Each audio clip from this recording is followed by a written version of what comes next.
And God said, "Let there be light." and there was light. And God saw the light, and it was good. Born in a family of 11 children, one mother, one father. 11 children. I am number 6, right in the middle. I was born in an island 7 miles wide where I still live, but I was born in the poorest village on the island. It's called Bainstown, named after a person. I was born in a wooden house on 4 big rocks to keep this wooden house from being on the ground so that the roaches and the rats wouldn't get in. Well, they got in. This wooden house had 2 bedrooms and another room that served as kitchen, dining room, and sitting room all in one. It was made out of clapboard, they call it in the Bahamas, which was your low-income battered house that you had to keep patching up. 1 bedroom was for my mother and father. The other bedroom was for my 7 sisters. So there were no more bedrooms. So myself and my 3 brothers had to sleep on the wooden floor on these mats that we got from our mother and father. We would cover ourselves with dirty sheets that would be washed every weekend. And we were bitten by rats, and roaches crawled over our bodies. Mosquitoes were our best friends. We would wake up with blotches all over our bodies. I remember many times we couldn't sleep because of the mosquitoes. And we lived that way, but we were very happy because we didn't know we were poor. Everybody else was poor. There was no comparison. And I remember my mother and father telling us that we must learn the Bible no matter how difficult life became.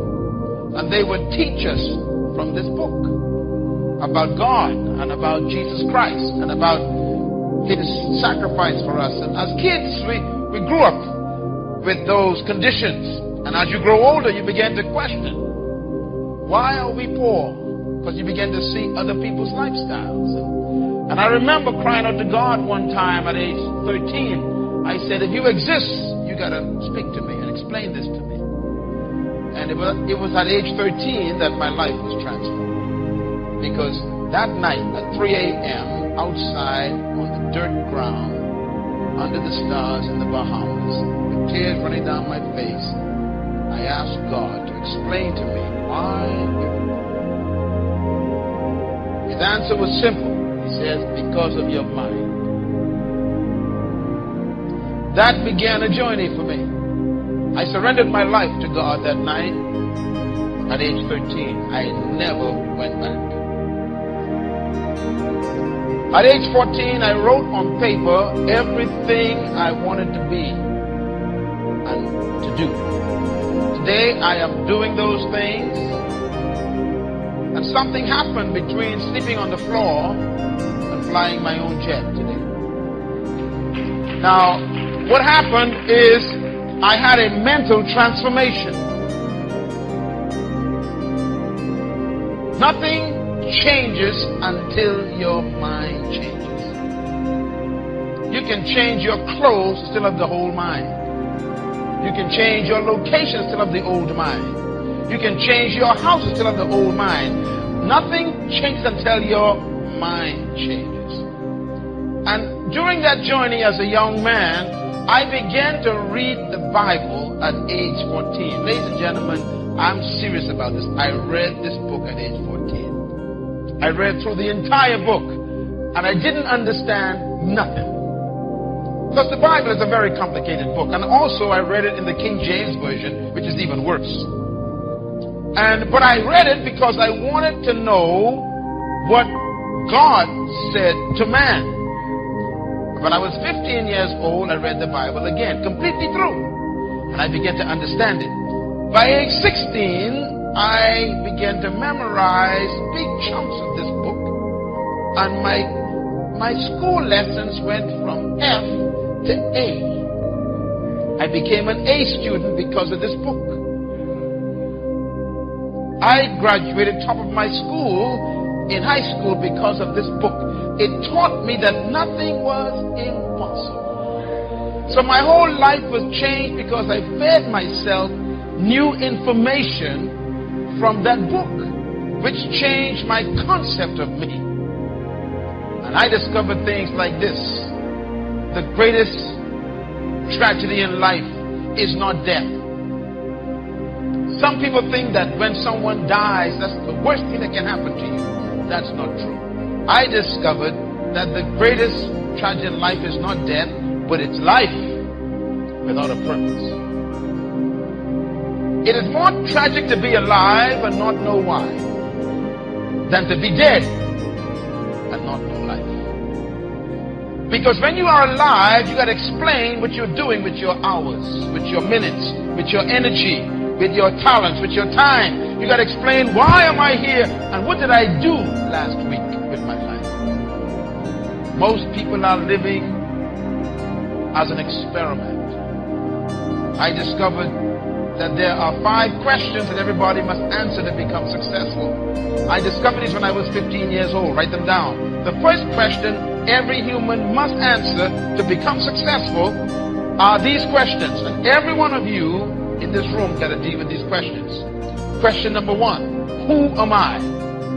It's a tough question, and some of you think you've answered it, but it's not an easy question to answer. Normally when I ask people who you are, they tell me what they do. I didn't ask you what you did. I asked people, who are you? They say, I'm a nurse. I didn't ask you what you did. I want to know, who are you? How do you identify yourself? You shouldn't confuse yourself with your career. Your career is temporary. That means when you lose your job, then you lose your life.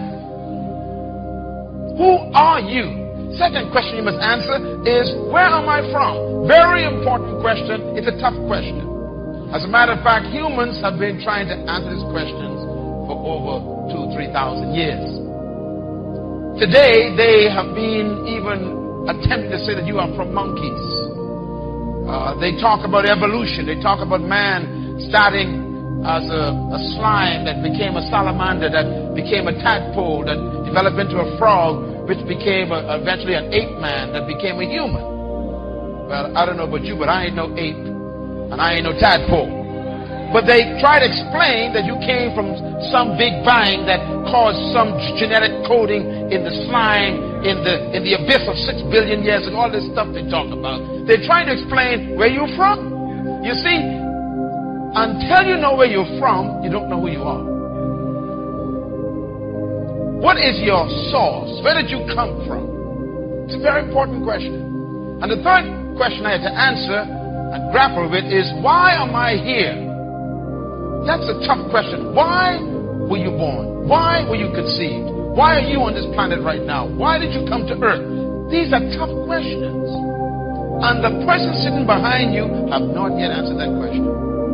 Because it's a hard question. We don't even like to think about it. Why am I here? We ask that question silently. We don't talk about it publicly much. Because we are afraid we don't know the answer. Why were you born?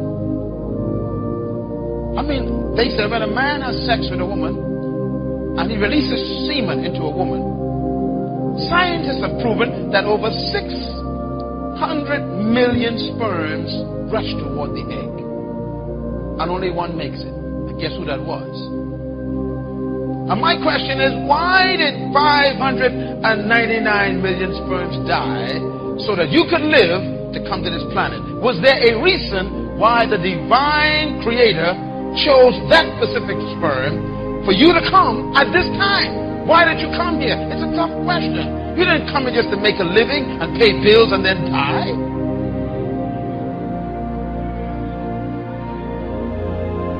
You didn't come just to make a living. You came here to make a difference. You came to deliver something that we're supposed to have. We got to find out what that is. You're not a mistake.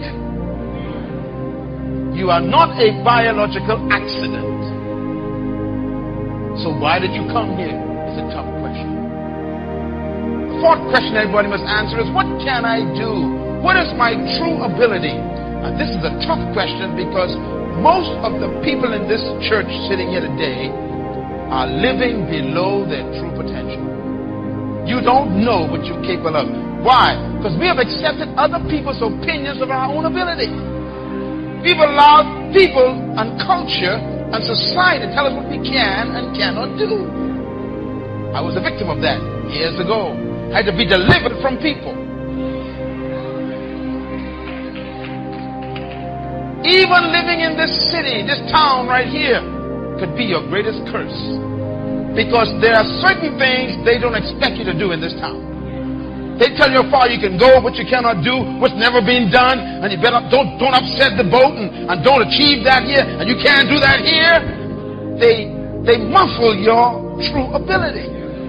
What can you do is the question. It's a tough question. And the fifth question, write it down, everyone must answer, is where am I going? This one has to do with your destiny. Where are you going in your life? Where will you be in the next 10 years? What do you see for the next 50 years of your life? What do you want to do with yourself in the next 40 years? What do you see in your life as your future destiny? What's your hope to become and to do in your life? Or are you simply waiting for the next paycheck? Is your life as short as the next bill you pay? Is there a sense of destiny in your life? God sent me here to talk to you, to let you know that you are not just here as a passing fantasy. You came to this planet because something that you need to do is still undone.